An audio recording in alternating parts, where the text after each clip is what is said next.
Wisconsin is the latest state to complete an audit of the 2020 presidential election after a number of Republicans claimed the race was somehow stolen. The independent bipartisan review found that voting machines in the state do work properly. It confirmed President Biden's victory by almost 21,000 votes. 4 voters out of some 3 million voters have been charged with fraud. But there are still some 30 recommendations for election officials to consider. For more, I want to bring in Patrick Marley. He is a state politics reporter at the Milwaukee Journal Sentinel. Patrick, welcome. Thanks very much for joining us. So what was the reason for this audit, and what are the top-line findings? This audit was launched in February by the state's nonpartisan Legislative Audit Bureau, which is widely respected by both Democrats and Republicans, though it's only Republicans who authorized this review. They looked at a lot of the practices of the state. The State Elections Commission gives guidance to local clerks who run elections. They reviewed that. They looked at tests on voting machines to make sure that they had worked properly. They checked how clerks dealt with complaints. And overall, they found that they didn't offer any evidence of the election results being wrong in any major way. They did find that the Elections Commission for the state needs to implement some formal rules for things like how it handles ballot drop boxes and how it determines when an absentee ballot can be repaired because a witness doesn't include an address on the envelope. Well, Republican Wisconsin State Senator Robert Coles, who co-chairs the legislature's audit committee, tweeted that the audit validates the 2020 election. It was, quote, safe and secure. Is that vote of confidence from a GOP leader enough for Wisconsin Republicans who believe the election was stolen? I would say that there's not a high degree of confidence from Republicans in Wisconsin in the state Senate. This audit came out on Friday.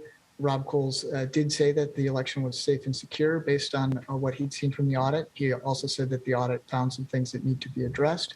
But just a few hours ago, the leaders of the state Senate said they are launching a new review of the election based on the audit's findings. They have some concerns in the audit. The one that they have named in particular is that the city of Madison did not allow auditors to handle their ballots. So they want to examine why that was and whether there were any issues there. Now, the city of Madison has said the reason it didn't let anybody touch their ballots was because of guidance from the U.S. Department of Justice that limits who can access election records. The city did say that auditors could come in and have the city's election workers show them all the ballots, but the auditors did not take up that opportunity.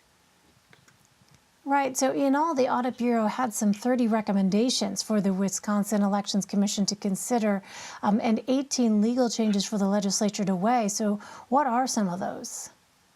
So the biggest ones have to do with these formal rules that the auditors say the Elections Commission needs to adopt. Wisconsin law doesn't say whether you can have ballot drop boxes or not. And during the COVID pandemic, many cities, I think there's more than 240 in Wisconsin that were observed by auditors, put in place ballot drop boxes. The auditors say the commission needs to formally adopt a rule that allows these ballot drop boxes. If the commission were to do that, then the legislature would have the ability to modify or block that rule. And they issued similar guidance for how correcting absentee ballots when witness signature or witness addresses are missing. So these are kind of technical issues, but they could have big political implications because Republicans control both houses of the legislature. They could change the way we have ballot drop boxes and how we handle absentee ballots if these rules were adopted. Yeah, and I think you touched on this a moment ago. This Republican-led review now of the 2020 election is kicking off. The leaders of that audit say they will not try to overturn the results. But what is the goal then? So we have a lot of reviews of the election going on in Wisconsin. The other house of the legislature, the assembly, in the summer authorized a more robust review of the election. They hired a former state Supreme Court justice.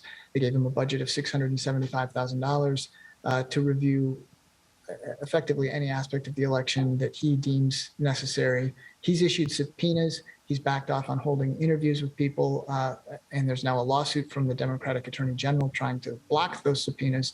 But there's quite a bit happening over in the other house of the legislature.